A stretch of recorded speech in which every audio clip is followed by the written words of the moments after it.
Kita nih udah siap belum sih buat kembali hidup normal? Siap. Siap nih ya? Nggak siap. Siap untuk gak siap. Siap untuk gak siap. What's good internet, balik lagi ke video podcast di channel Statement Prod. Hari ini gue sudah bersama bintang tamu lagi, influencer, vlogger, youtuber Rinda Desgita. Itu doang kita Mengundang yang siapa? gampang doang satu Mengundang rumah. siapa? Masih corona, sulit. Iya. So, hari ini kita bakalan ngomongin beberapa hal tentang kembali ke kehidupan yang normal nih. Karena ada beberapa hal yang terjadi di dunia ini dan di kehidupan kita berdua. So, akhirnya kita memutuskan untuk berdiskusi lagi gitu loh. Ini ada beberapa hal yang menarik, agak-agak nyerempet-nyerempet konspirasi juga, Bu. Iya. Kamu siap? Siap. Tapi sebelum itu kita minum dulu Red Velvet Latte dari What's Good Coffee, Bu. Mantul. Dari kocok. Dari kocok. Enak berarti. Enak. Jadi ini adalah Red Velvet Latte. Kenapa kita minum Red Velvet Latte, Bu? Karena ini udah jam 1 malam. That's Kalau right. kita ngopi, Gak kita tidur. gak tidur. Lihat creamy dan warnanya tuh the best banget. Cheers dulu gak sih? Wangi cake. Rasanya tuh kayak minum Kayak makan cake. Kayak minum cake. Red velvet ya. Kayak minum cake Red Velvet, the best. Kalau misalnya pengen cobain Red Velvet Latte dari What's Good Coffee, bisa aja langsung main ke Tokopedia-nya What's Good Coffee. Tapi sekarang kita langsung masuk ke topik pembahasan, Bu. Jadi kemarin, Bu, yang bikin aku agak-agak kayak what the fuck adalah Apa tuh? salah satu restoran fast food maksudnya, salah satu restoran fast food tercinta di Jakarta tutup cabang pertamanya, Bu. Iya. McDonald's yang di Sarinah Tamrin dia tutup. Yang sangat-sangat viral dan penuh kenangan ya. Cabang pertama 30 tahun berdiri. Dan aku sebenarnya Seumuran kita ya? seumuran kita. Aku bukan anak Jakarta Pusat, jadi aku nggak ngerti hype-nya gitu. Nggak relate. Nggak Iya. relate. Mungkin anak-anak yang anak-anak kayak Tito yang tinggal di Menteng dari dulu tuh mereka kayak datang ke situ. Oh, thank you banget McD Sarinah, penuh kenangan. Enggak, aku ke situ Baru kayak, pertama kali buka guys. Iya. Kita McD, dan aku mungkin McD Pondok Indah sama McD Kemang sih. that's right, aku juga McD Pondok Indah dan McD Kemang. Karena kalau McD Pondok Indah yang tutup, Bu, mungkin aku akan melakukan hal yang sama ya. Aku juga sih. Masih banyak McD yang lainnya nggak Ya sih? minimal ke sana terus pesen aja. Kecuali gitu. benar-benar McD-nya out gitu dari Indonesia semuanya. Aku datang. Tapi ini ngapain? Orang masih banyak kok McD yang lain, masih bisa makan ayam. Tempatnya, Bu. Tempat itu sudah menyaksikan berbagai macam orang basian datang ke situ. Udah menyaksikan serangan teroris. Itu McD.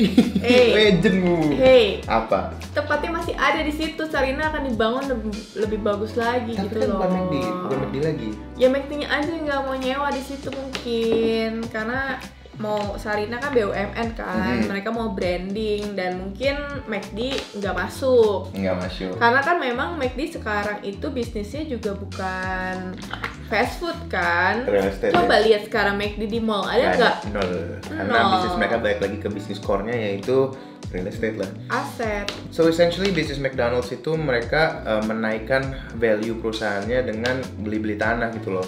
Karena tanah harganya pasti naik terus. Jadi Dan itulah cara strateginya.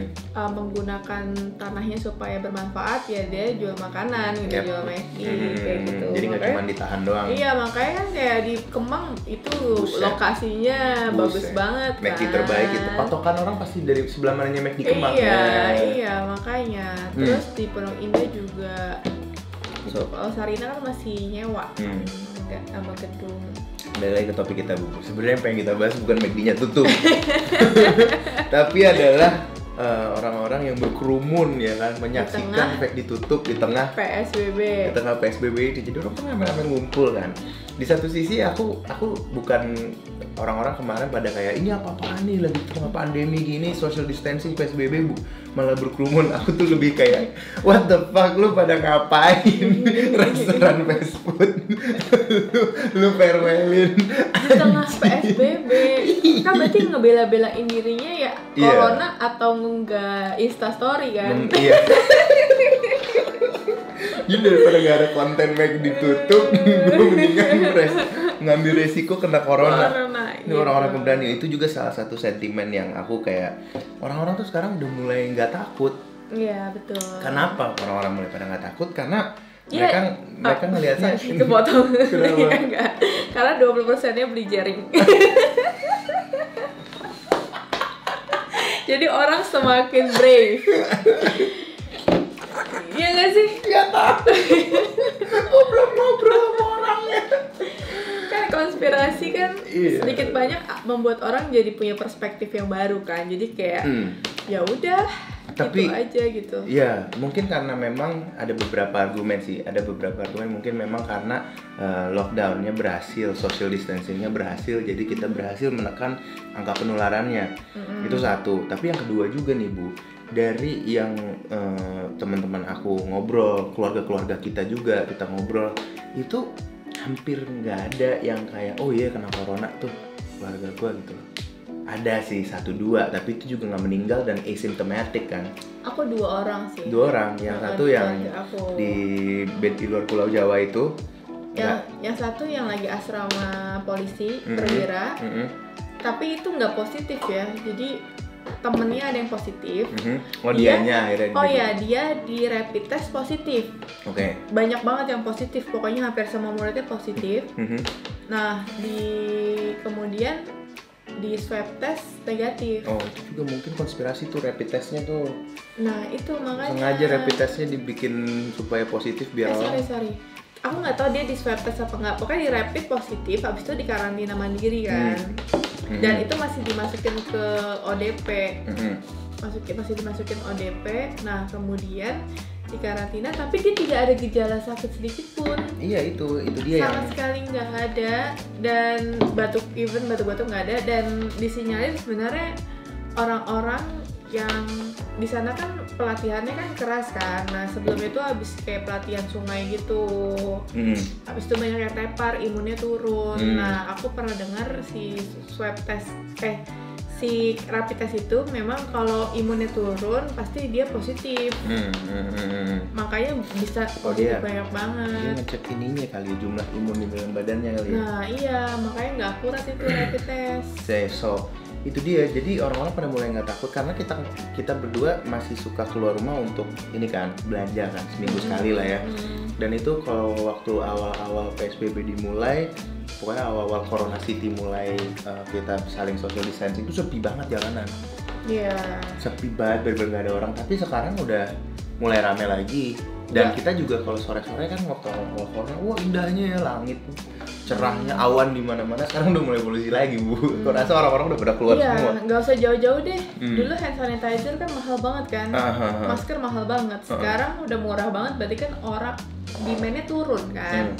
Gitu, sedangkan supply masih banyak, jadi orang-orang udah nggak peduli, kayak ya udah gitu kan. Selain memang karena bisa DIY hand sanitizer dan juga bisa DIY masker, pakai masker kain, cuma kan disitu juga ada penurunan orang untuk nggak peduli lagi kan. Ya udah gitu. Itu sih, itu yang pertama adalah McD. Satu lagi yang aku khawatirkan dari si McD farewell di Tamrin ini orang-orang bodoh ya, kayak ngapain sih lu, kesel banget. Ya kayak apalagi orang-orang yang cuma buat ikutan hype doang. Kalau yang kayak orang-orang yang aku follow-followan di Instagram, teman-teman aku paham lah ya, lu emang tinggal di situ segala macam, tapi itu pun nggak norak, nggak ikut kayak sama manajer tokonya kayak pengumuman toa gitu, ini konser apa McD anjing. Salut sih brandingnya berarti McD. Tapi dapat banget itu brandingannya, gokil. Brand loyalty-nya udah gede banget. Tapi nggak seramai What's Good Kalau Riding Bu. Kalah, What's Good Kalau Riding bisa 100 motor. Siap-siap ya, habis ini semua pandemi selesai gue pengen motoran. What's Good nggak ada farewell ya yang pindah yang Kemang. Karena itu cabang pertama juga tuh. Itu kalau kita ada, karena terlalu sakit buat aku Beb. Buat ngadain farewell What's Good tuh kayak gak mau, sakit aja. Bakal rame sih fix, aku yakin pecah bakal rame yang datang kalau farewell What's Good Coffee cabang Kemang. Cuman bisnisnya masih ada, brandnya masih utuh, dan kayak aku tuh kayak nggak mau ngadain, sakit aja sih brandnya. Harusnya sih aku gas aja waktu itu ya farewell ya, biar brand awareness-nya makin naik gitu sama tempatnya. Lah kan brandnya yang mau kita ini. Oh iya. Anyways, itu yang satu lagi yang kita berdua pikir ya, bukan kita berdua sih, gue mikir kayak gini ya, dengan adanya seperti McD Tamrin ini, orang pada ngumpul rame-rame bikin acara kayak gitu, itu kan satu melanggar social distancing ya kan, dan mereka meresikokan safety dan health mereka masing-masing. Yang ditambah parahnya lagi adalah ini memberikan contoh yang tidak baik kepada orang lain, membuat kayak gini misalnya. Sekarang aja nih ya, orang-orang di pinggiran Jakarta itu bandel, dalam arti kata gini, bandelnya kayak Jakarta tuh maksudnya di mana? Ya Bekasi Bekasi, Depok, masih bandelnya gini, kayak ada lah ya keluarga kita yang tinggal di Bekasi itu masih ada sholat Jumatan. Ini waktu awal-awal banget ya. Enggak sih, masih sampai minggu lalu kayaknya masih deh. Ayah Agus. Ada masih ada Jumatan kan? Gak tau lah masjid di mana, waktu itu mama kamu teleponan terus aku nguping masih ada Jumatan gitu loh. Oh iya, Jumatan orang wajib kok. Ya iya emang wajib sih. Nah, sebelum ada kejadian ini aja orang-orang sudah ada yang berpikiran seperti itu. Ditambah lagi dengan adanya kejadian ini, makin gak sih orang-orang kayak wah apaan nih, ya kan? Jadi pengen terawih, jadi pengen karena dibebasin sama petugasnya kan. Sebenarnya nggak dibebasin juga sih, aku ngeliat ada satu video yang itu lagi dibubarin. Tapi orang-orang nggak peduli, kayak tetap aja di situ, yang penting konten gue dapet dulu. Itu dampak banget gak sih? Iya. Nah itu yang aku khawatirkan adalah dengan adanya ini orang-orang jadi pada ngomong, orang-orang jadi pada kayak oh ya udah kita buka lagi aja taraweh, kita buka lagi aja segala macem gereja, ya kan, dan upacara ibadah agama lainnya yang memang congregation of people ngumpul gitu ya, dan nggak mungkin social distancing, tahu sendiri apalagi sholat berjamaah kan, rapatkan barisan. Iya itu loh. Tapi permasalahannya adalah udah siapkah kita? Itu pertanyaannya melihat angka. Tapi kalau kita lihat angkanya pun total kasus di Indonesia 1.000 Bu. Jumlah penduduk Indonesia berapa? Kita boleh googling dulu nggak sih? Jumlah penduduk Indonesia. Jumlah penduduk Indonesia 2020. 267 juta Bu. 267 juta. Yang kena berapa? 1.000 orang yang kena corona. Coba kita lihat Worldometers ya. Worldometers COVID. Yang kena 15.000 kali COVID Indonesia. Coronavirus Worldometers itu 10.000 yang kena Bu. 15.000 udah sekarang. Indonesia. Indonesia. Itu tuh parah, nggak pernah lihat tuh. Indonesia. Oh ya sorry, maaf, maksud gua yang meninggal 1.000. Maksud aku meninggal gugus 1.000. Jadi total kasus ada 15.000 dan yang meninggal 1.000. Berarti apa? 14.000-nya hair. Dan ini cuma 1.000 yang meninggal dari ini. Bukannya gue merendahkan orang yang meninggal, bukannya cuman. Tapi kalau kita compare sama penyakit-penyakit lainnya ya, let's say DBD meninggal Indonesia 2020 17.820 kasus di Indonesia, 104 meninggal. Penyakit-penyakit yang lain jadi sebenarnya comparable lah sama penyakit-penyakit lain. Bukannya aku ngerendahin si COVID ini dan orang-orang yang sudah meninggal kayak aku nggak hiraukan gitu, tapi kayak ini sudah comparable dengan penyakit-penyakit yang lain. Dan lagi ditambah lagi kemarin aku nonton podcast Joe Rogan sama Elon Musk gitu ya, ada diskusi yang terjadi di mana bilang di Amerika itu angka kematian karena penyakit jantung menurun, angka kematian karena penyakit kanker menurun. Kenapa seperti itu? Karena orang yang meninggal karena serangan jantung tapi positif corona dicatat sebagai corona, sama dengan orang yang meninggal karena serangan kanker tapi dia positif corona dicatatnya corona Bu. Makanya itu jadi menurun gitu loh. Nah, which brings me to the next point. Ini yang pengen aku share sama para penonton yang ada di rumah nih, para pemirsa. Jadi kita baru aja ada anggota keluarga kita yang meninggal dunia ya, dari keluarga kamu, keluarga jauh. Itu dia memang sakitnya sudah lumayan lama. Iya, udah sebelum ini corona lah. Dan sudah berumur juga lah ya. Sakitnya itu udah 3 bulan TBC. Ya kan, pernafasan. Terus kemarin sempet sakit karena emang sekarang lagi corona, jadi di waktu sakitnya terakhir karena dia sesak napas dan batuk juga kan. Batuk, dan itu meninggal waktu perjalanan ke rumah sakit. Iya. Nah, di rumah sakit itu meninggalnya dan pemakamannya itu pakai protokolernya COVID. Yes. Nah, padahal hasil tesnya tuh belum keluar karena hasil tesnya itu katanya 5 hari. Alhasil satu keluarga di karantina dong. Dan dikuburnya kan sudah dengan ini kan, dengan protokoler COVID di pemakaman yang disediain pemerintah khusus COVID gitu. Jadi keluarga nggak ada yang boleh datang segala macem. Ternyata hasil tesnya keluar negatif. Tapi waktu dicatat apa? Waktu dicatat aku nggak tahu. Ya, dicatatnya corona lah Bu, orang di kuburnya di situ. Kan dokter harus tulis, catat meninggalnya karena apa. Iya, masalahnya gue pernah dengar juga tuh yang ada dokter yang meninggal pakai protokol COVID sama yang benar-benar positif corona gitu. Emang lebih banyak yang pakai protokol COVID itu. Nah, jadi kan udah berapa yang terjadi kayak gini gitu loh. Nggak cuma di keluarga kita doang, nggak cuma di Jakarta, dan nggak cuma di Indonesia doang menurut aku gitu loh. Pasti banyak yang seperti ini kasusnya, meninggalnya bukan karena COVID, bahkan nggak COVID sama sekali, tapi karena memang yang namanya penyakit itu kan kebanyakan memang ada batuk, sesak napasnya kan, kebanyakan penyakit ya. Jadi dengan adanya corona ini dan dengan kurangnya alat tes, begitu batuk, sesak napas, meninggal, langsung dinyatakannya meninggalnya karena corona, karena waktu di rumah sakit pun mungkin diperlakukannya seperti kasus corona kan, karena pandemi. Jadi sebenarnya mungkin nggak sih angkanya tuh dilebay-lebayin gitu loh, angkanya ditinggi-tinggikan. Itu kan konspirasinya kan. Tapi aku akhirnya ngomong begini sekarang karena udah terjadi di circle kita seperti ini. Loh, dia kan meninggalnya bukan karena COVID, kenapa dia dicatatnya sebagai COVID gitu loh. Ya kan? Dan juga orang-orang yang meninggal karena serangan jantung tapi ada positif COVID-nya dicatat corona gitu. Karena memang terakhirnya yang memicu dia meninggal virus itu, COVID itu, kalau menurut aku ya. Tapi kan kalau dia nggak ada jantung dia nggak akan meninggal COVID-nya. Belum tentu maksud aku. Iya, karena kan sekarang lebih lama sih. Yes, karena kayak kakak ipar kita aja lah yang lagi pelatihan itu kan, terus ada salah satu yang positif COVID tapi semuanya nggak ada yang meninggal kan, sehat-sehat aja, maksudnya orang yang sehat-sehat aja, sakit tipes gitu. Orang yang sehat-sehat aja begitu kena COVID, chance of survival very high gitu loh. Bingung, aku tuh di posisi yang nggak pro lockdown, tapi ngeri juga kalau ada keramaian gitu. Jadi makanya aku bilang siap nggak siap kita untuk keluar gitu.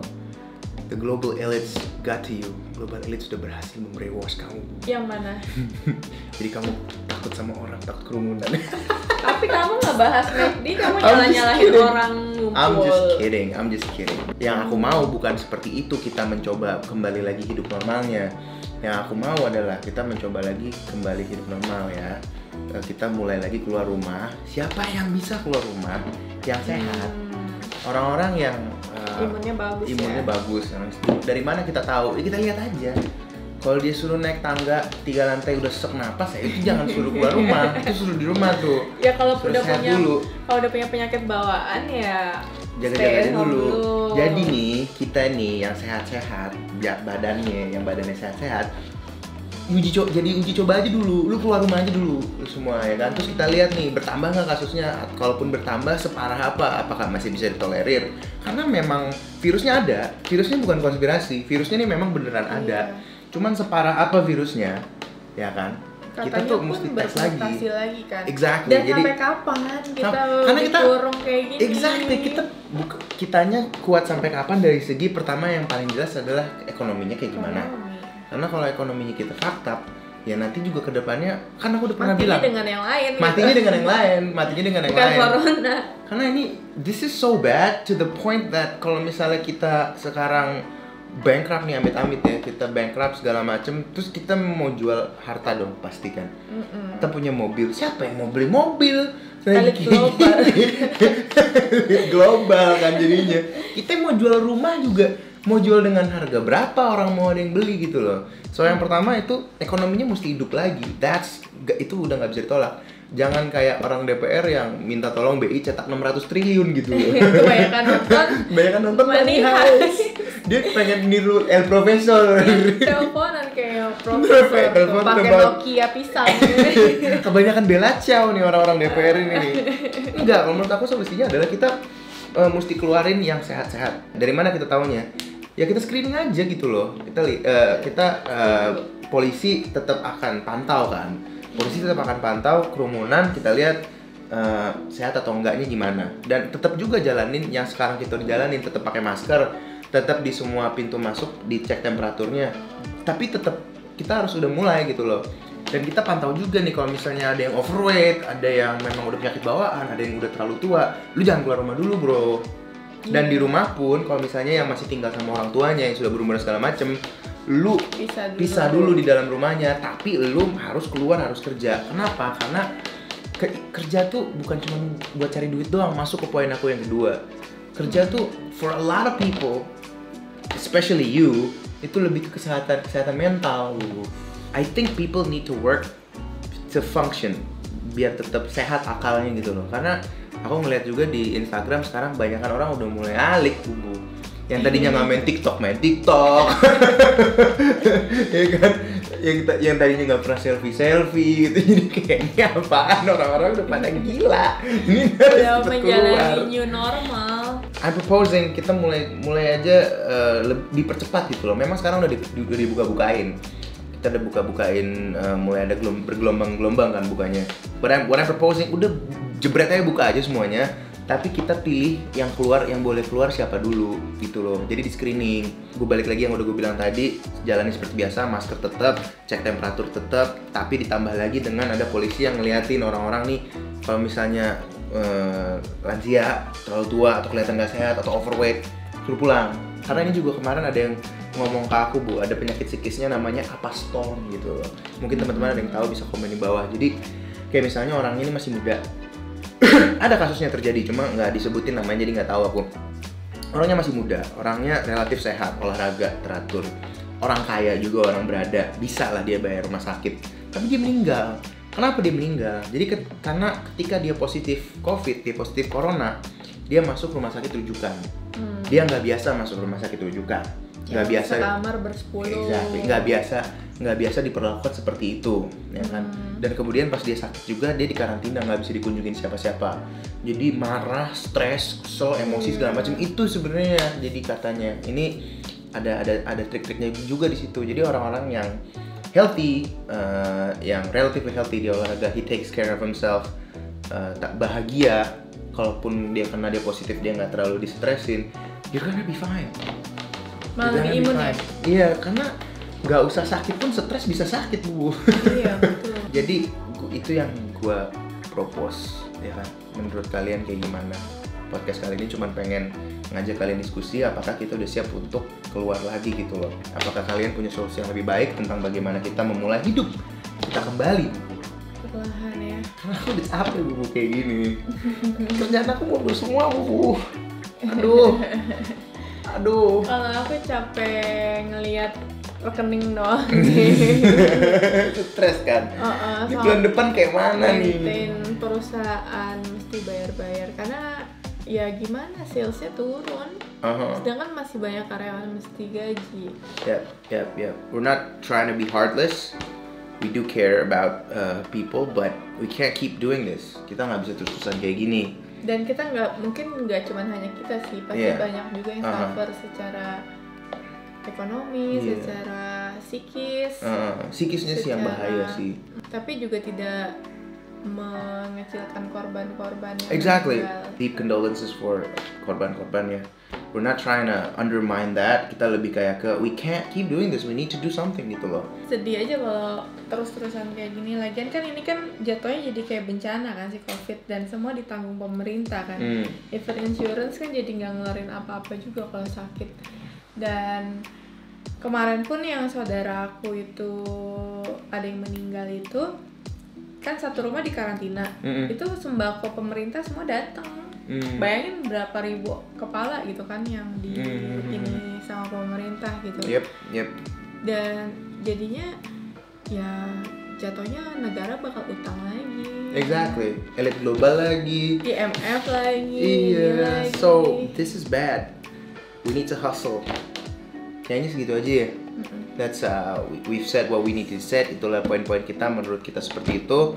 Bagaimana menurut para pemirsa yang menyaksikan ini? Apakah kita sudah siap? Apakah kalian setuju dengan saya? Atau kalian punya solusi yang lebih baik daripada yang sudah saya sebutkan? Kenapa kamu ngomongnya kayak gitu? Tidak tahu kenapa begitu tiba-tiba di akhir video ini, supaya mungkin lebih galak aja kalian. Alright guys, thank you udah nonton. Like, share, subscribe, and sampai jumpa di video-video selanjutnya. Peace.